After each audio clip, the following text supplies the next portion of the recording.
Hello everyone, good evening and very welcome to Textbook Super Coaching. This is Monica, your UGC NET Management Faculty. दोस्तों आज के session में मैं आपको एक इम्पॉर्टेंट टॉपिक कराने वाली हूँ मैनेजमेंट सब्जेक्ट से रिलेटेड। अगर आप दिसंबर साइकिल में मैनेजमेंट सब्जेक्ट से एग्जाम देने वाले हैं तो ये सेशंस आपके लिए काफ़ी इम्पॉर्टेंट होने वाला है। और ये एक एकेडमिक सेशन होगा जहाँ पे मैं आपको यूनिट नंबर 5 जो कि है फिनेंशियल मैनेजमेंट, उसके अंदर हम एक टॉपिक पढ़ते हैं मर्जर एंड एक्विजिशन। उसके अंदर का एक सब टॉपिक कवर करूंगी जो कि है एंटी टेक ओवर डिफेंस। तो सबसे पहले तो अगर अभी तक आपने चैनल सब्सक्राइब नहीं किया है तो कर लीजिए, जिससे कि बाकी के सेशंस का भी बेनिफिट आपको मिलता रहे। और दोस्तों टेलीग्राम ग्रुप को अगर अभी तक ज्वाइन नहीं किया है तो कर लीजिए, क्योंकि जितने भी अपडेटेड इन्फॉर्मेशन आते हैं यूजीसी या एनटीए की तरफ से वो सारे ही इन्फॉर्मेशन 24/7 हम टेलीग्राम ग्रुप के थ्रू आपको शेयर करते हैं। तो ये मेरी आईडी है, यहाँ से डायरेक्ट आप ग्रुप को फाइंड आउट कर सकते हैं। इनकेस अगर आपको कोई डाउट्स हो रहे हैं या आईडी नहीं मिल रही है तो यहाँ पे स्कैन कोड भी दिए हुए हैं, डायरेक्टली स्कैन करके भी आप ग्रुप को ज्वाइन कर सकते हैं। तो स्टार्ट करते हैं सेशन। दोस्तों यहाँ पे जब हम मर्जर एंड एक्विजिशन पढ़ते हैं तो यहाँ पे एक टर्म आता है टेक ओवर का। तो टेक ओवर में होता क्या है जनरली कि एक कोई कंपनी होगी, ठीक है, जो बहुत ही अच्छा परफॉर्म कर रही होगी और जब ये चाहती है कि ये अपना बिजनेस को बढ़ा सके, ठीक है, या फिर अधिक से अधिक मार्केट को कवर करना चाहती है, तो ऐसे केसेस में ये किसी दूसरी कंपनी को क्या करती है, अक्वायर करती है, कंपटीशन को रिड्यूस करने के लिए, कम करने के लिए। तो ये जो दूसरी कंपनी है इसको हम बोलते हैं टारगेट कंपनी, और जो कंपनी टेक ओवर करना चाह रही है इसको हम बोलते हैं अक्वायरर कंपनी। ठीक है, तो अक्वायरर कंपनी जब भी ये डिसाइड करेगी कि वो दूसरी कंपनी को परचेज कर लेगी, that process is known as take over या परचेज डिसीजन। अब अक्वायर करने से दोस्तों होता क्या है कि ये जो टारगेट कंपनी है इसकी पूरा का पूरा इसका कंट्रोल, इसकी पूरी की पूरी मैनेजमेंट जो है, एडमिनिस्ट्रेशन, वो पूरी किसके हाथ में चली जाएगी, अक्वायरर कंपनी के हाथ में चली जाएगी। लेकिन नुकसान भी होता है कि अगर ये टारगेट कंपनी बहुत ज़्यादा डेट में है, कर्ज में है, तो वो सारा कर्ज का भार भी इस एक्वायरर कंपनी पे आ जाता है। इसलिए एक्वायरर कंपनी कभी भी टेक ओवर डिसीजन लेने से पहले टारगेट कंपनी के बारे में पूरी की पूरी नॉलेज ले लेती है, जिससे कि वाकई में जब हम इसे एक्वायर करें, इस कंपनी को परचेज करें, तो हम प्रॉफिट में ही रहें। ऐसा ना हो कि हमारा बहुत ज़्यादा खर्चा हो जाए और हम बहुत ज़्यादा नुकसान में चले जाएं। ठीक है, तो दोस्तों टेक ओवर भी दो तरीके का होता है। एक फ्रेंडली टेक ओवर होता है और एक होस्टाइल टेक ओवर होता है। फ्रेंडली टेक ओवर का मतलब यह है कि जिस कंपनी को आप परचेज कर रहे हो वो कंपनी खुद से चाहती है कि आप उन्हें परचेज करो। वहीं होस्टाइल का मतलब है कि टारगेट कंपनी नहीं चाह रही है कि आप उसे परचेज करो, बट फिर भी उनकी इच्छा के विरुद्ध आप ये टेक ओवर कर रहे हो। तो जब भी आप होस्टाइल टेक ओवर करते हो तो उस केस में ये जो टारगेट कंपनियां हैं ये अपने आप को टेक ओवर से बचाने के लिए कई सारे स्ट्रेटेजी फॉलो करती हैं। इसी को हम बोल देते हैं एंटी टेक ओवर डिफेंसेस। अब दोस्तों कई बार यहाँ से भी क्वेश्चन पूछा गया है, ठीक है। क्वेश्चन का पैटर्न हर तरीके के हो सकता है, मैच ऑफ द फॉलोइंग भी हो सकता है, मल्टीपल स्टेटमेंट बेसिस पे हो सकता है, या फिर एक सिंगल स्टेटमेंट में भी क्वेश्चन आ सकता है। तो ये एंटी टेक ओवर डिफेंसेस क्या होते हैं यही आज हम डिस्कस करने वाले हैं और इसी के बेसिस पे फिर क्वेश्चंस भी करेंगे। तो यहाँ पे दोस्तों होता क्या है कि यहाँ पे ये ग्रीन मेल डिफेंस है, क्राउन जेवल डिफेंस है, पैकमैन डिफेंस है या व्हाइट नाइट डिफेंसेस यहाँ पे होते हैं। और ये हर टाइप जो है ये सब में हम क्या कर रहे हैं, हम एक टारगेट कंपनी है, ठीक है, जिसे कोई बड़ी कंपनी परचेज करना चाहती है, तो इन सब तरीकों से हम अपने आप को होस्टाइल टेक ओवर से बचा लेते हैं। ठीक है, अब देखो एक एक करके हर एक स्ट्रेटेजी को पढ़ लेते हैं। सबसे पहले होगा ग्रीन मेल डिफेंस। तो ग्रीन मेल डिफेंस दोस्तों क्या है, यहाँ पे करते क्या है, जिन कंपनी को टारगेट किया जा रहा है ना, अब उन्हें पता है कि जो कोई भी जो दूसरी कंपनी इन्हें परचेज करना चाह रही है, ये कंपनी ओनरशिप तभी ला सकती हैं, ये कंपनी ओनर तभी बन पाएगी जब टारगेट कंपनी का मैक्सिमम शेयर्स जब टारगेट कंपनी का मैक्सिमम शेयर इस कंपनी के पास आएगा तब। लीगली दोस्तों लॉ में ये कहा गया है कि जनरली अगर हम किसी कंपनी का 51% या उससे ज़्यादा का शेयर होल्ड करेंगे तभी उस कंपनी का कंट्रोल हमारे हाथ में आएगा। फिलहाल कंपनी टू कंपनी ये वेरिएट करता है, क्योंकि जब कोई भी कंपनी एस्टैब्लिश होती है उसी समय कुछ लीगल डॉक्यूमेंट्स उन्हें बनाने पड़ते हैं और उस लीगल डॉक्यूमेंट में उन्हें ये मेंशन करना पड़ता है कि कितने परसेंट शेयर होल्डिंग जो है अगर कोई परचेज करेगा तभी उन्हें ओनरशिप मिलेगी। ठीक, तो अब ग्रीन मेल डिफेंस में क्या होगा कि टारगेट कंपनी को पता चल जाएगा कि भाई कोई कंपनी इन्हें एक्वायर करने का प्लान कर रही है, तो ये क्या करेंगी, इनके जितने शेयर मार्केट में रहे हैं उन सारे शेयर को वो वापस से खरीद लेगी। अब चूंकि कई लोगों के पास वो शेयर्स पड़े होंगे जो इनके ऑलरेडी के शेयर होल्डर्स होंगे, तो ये क्या करेंगे, उन शेयर होल्डर्स के थ्रू अपने ही शेयर अधिक दाम में खरीद लेंगे, क्योंकि जितने ज़्यादा शेयर टारगेट कंपनी के पास रहेंगे उतना ही इनका अपने कंपनी पे कंट्रोल होगा। अब ज़्यादा शेयर इनके पास चले जाएंगे तो ऑब्वियस ही बात है इस कंपनी के पास ज़्यादा शेयर होगा नहीं और उस केस में ओनरशिप भी इनको नहीं मिलेगी। तो ग्रीन मेल का मतलब है कि अपने ही शेयर जो है प्रीमियम दामों पे यानी अधिक दाम पे हम मार्केट से ले लेते हैं वापस से, जिससे कि हम टेक ओवर से बच पाए। नेक्स्ट दोस्तों यहाँ स्ट्रेटजी होती है क्राउन जेवल। अब देखो ज्वेलरीज क्या होती हैं, अट्रैक्टिव होती हैं, सबको चाहिए होती हैं। तो क्राउन जेवल का मतलब होता है दोस्तों कि कोई भी कंपनी है, हर कंपनी के पास अपना कुछ एक अट्रैक्टिव पॉइंट है, उनके पास कोई ना कोई एक एसेट ऐसा है, उसी एसेट के लालच में इन्हें लोग परचेज करना चाह रहे हैं। अब कंपनी को पता चल गया कि भाई ये जो बाहरी कंपनी है इसकी नज़र हमारे इस एसेट पे है, तो अब हम क्या करेंगे, हमारे पास जितने भी वैल्यूएबल एसेट्स होंगे इन्हें हम बेच देंगे कम दामों पे, इन्हें हम क्या करेंगे, बेच देंगे। अब एसेट को बेच देंगे तो ना रहेगा बास और ना बजेगी बांसुरी, तो जब अब एसेट रहेगा नहीं तो आप हमें टेक ओवर करने का जो आपका आइडिया था ये भी आप ड्रॉप कर दोगे। इस तरीके से अब हम क्या करेंगे कि हम हॉस्टाइल टेक ओवर से अपने आप को बचा लेंगे। और रियलिटी ग्राउंड पे दोस्तों ये पैतरे जो हैं, ये स्ट्रेटजीज जो हैं, ये कंपनियां अपनाती हैं। ठीक है, तो अब यहाँ पे नेक्स्ट देख लेते हैं। एक होता है strategy golden parachute. Golden parachute में क्या होता है दोस्तों, ऐसे बाईलॉज बना दिए जाते हैं कंपनियों के द्वारा जिससे कि जब कोई बड़ी कंपनी इन्हें परचेज करना चाहे तो इनके बाईलॉज पढ़ के ही वो अपने पैरों को पीछे कर लें, वो अपने कदम पीछे कर लें। ठीक है, बाईलॉज क्या होते हैं, बाईलॉज ये होते हैं कि इन केस अगर आप हमारी कंपनी को टेक ओवर करोगे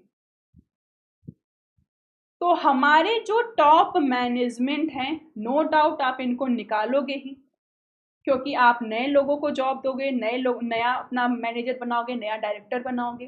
तो रूल ये कहता है कि अगर आपने इस कंपनी को टेक ओवर कर लिया तो जो हमारे टॉप मैनेजमेंट है इन्हें आपको कंपनसेशन देना पड़ेगा, और ये कंपनसेशन का अमाउंट दोस्तों बहुत ज़्यादा हाई होता है। अब कोई भी कंपनी जब इनके बाईलॉ पढ़ेगी तो उन्हें इतना तो समझ में आएगा कि भाई इतने सारे बोर्ड ऑफ डायरेक्टर्स हैं या एमडीज हैं, सीईओ हैं, अब अगर हम इन्हें निकाल देंगे तो एक मोटा खर्चा आ जाएगा।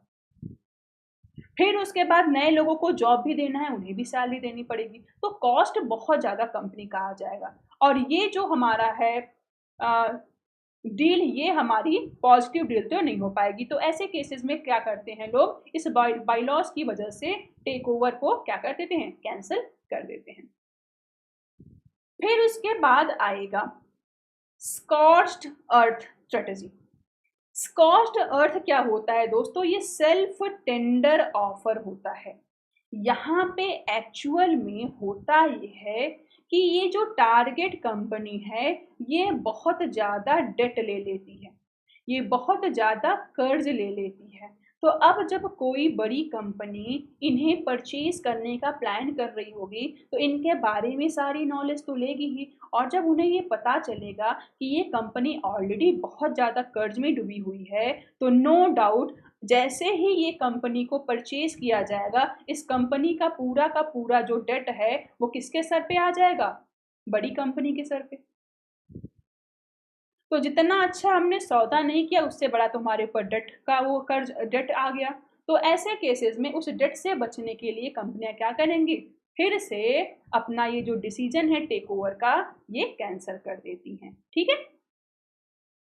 फिर होता है हमारा पैकमैन स्ट्रेटजी।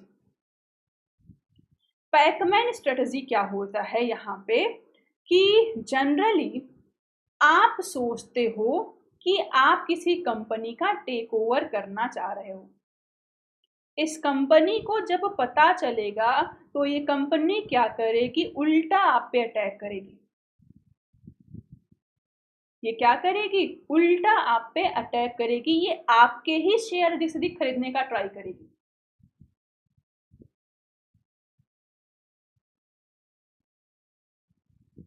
ठीक है। तो इस तरीके से हम क्या करते हैं कि अपने आप को anti take sorry hostile take over से हम अपने आप को बचा लेते हैं।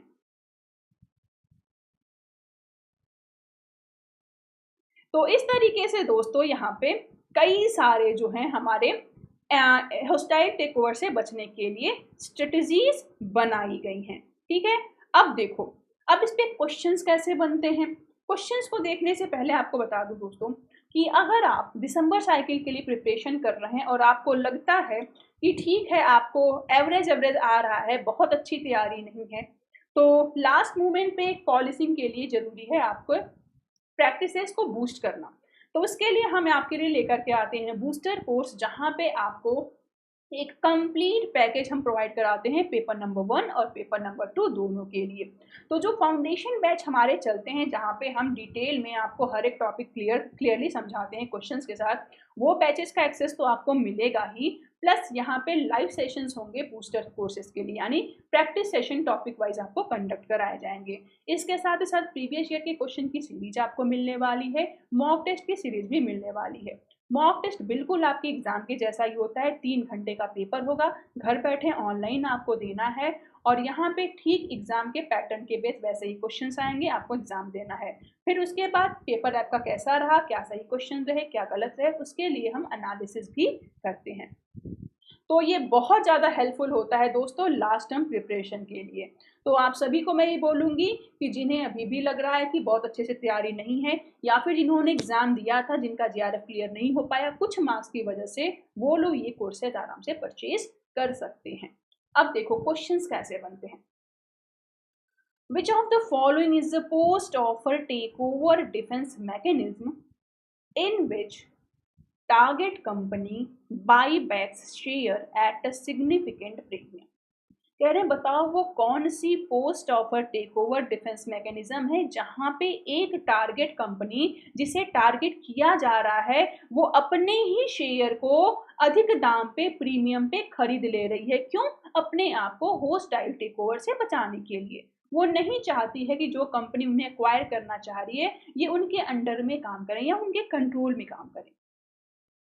तो ऑलरेडी हमने पढ़ा कि प्रीमियम पे अगर हम अपना शेयर बाईबैक कर रहे हैं, that is known as green mail. ये क्वेश्चन दोस्तों एग्जाम में पूछा गया है। नेक्स्ट क्वेश्चन देखो क्या है। कह रहे हैं what is the poison pill strategy in the context of merger and acquisition. जब दो कंपनियां आपस में मिल रही होती हैं, मर्ज कर रही होती हैं, कंबाइंड तरीके से काम करती हैं, तो यहाँ पे पॉइजन पिल स्ट्रेटजी का मतलब क्या है या ये किस चीज से रिलेटेड है। तो दोस्तों एक्चुअल में जब हम एंटी टेक ओवर डिफेंसेस पढ़ते हैं ना, तो बहुत सारे डिफेंस के स्ट्रेटजीज हैं, मैकेनिज्म है। उसमें से एक मैकेनिज्म है पॉइजन पिल स्ट्रेटजी। तो ये है क्या? यह एक डिफेंसिव स्ट्रेटजी है जो कि एक टारगेट कंपनी यूज करती है होस्टाइल टेक ओवर्स को अवॉइड करने के लिए। ऑप्शन नंबर बी जो है यहाँ पे हो जाएगा करेक्ट। नेक्स्ट क्वेश्चन देख लेते हैं।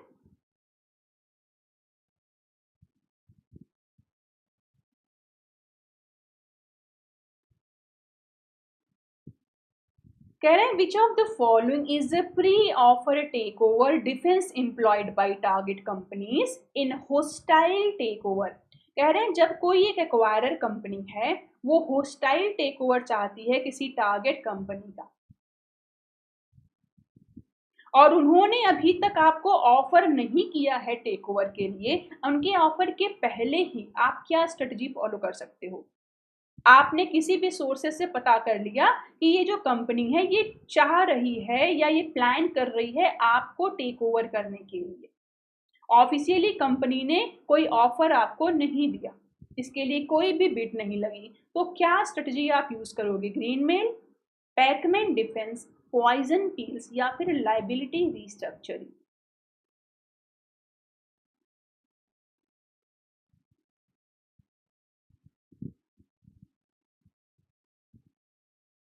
सो करेक्ट आंसर क्या हो जाएगा हमारा?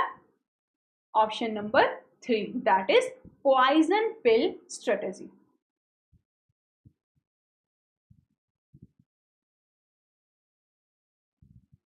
ठीक है। सो दोस्तों क्वेश्चंस तो बहुत सारे बनते हैं और डेली बेसिस पे हम आपके लिए सेशंस भी लेके जा रहे हैं। मोटिव यही है कि आप सभी लोग अगर ये हाफ एन आवर का भी क्लास या 40 मिनट का जो क्लास हो रहा है ये भी अगर आप देख लोगे तो चाहे कोई एकेडमिक सेशन हो चाहे कोई प्रैक्टिस सेशन हो, हर एक सेशन से आप कुछ नया सीख रहे हो, आपका कॉन्सेप्ट क्लियर हो रहा हो, और धीरे धीरे यही करते करते एग्जाम के आने तक आप काफ़ी कॉन्फिडेंट फील करोगे और अच्छा अपना एग्जाम भी दे के आओगे। तो इसी के साथ सेशन खत्म करूंगी, बस एट लास्ट ये भी बोलूंगी दोस्तों कि बूस्टर सेशन जो हैं, बूस्टर कोर्सेज जो हैं, ये आपके लास्ट टर्म प्रिपरेशन के लिए बहुत ज़्यादा बेनिफिशियल होते हैं। तो आप सभी लोग इन कोर्सेज को परचेज कर सकते हैं और अपनी तैयारी को 100% कीजिए, जिससे कि इसी अटेम्प्ट में आप अपना JRF भी क्रैक कर ले जाइए। इसी के साथ सेशन एंड करूंगी। Thank you so much, bye bye.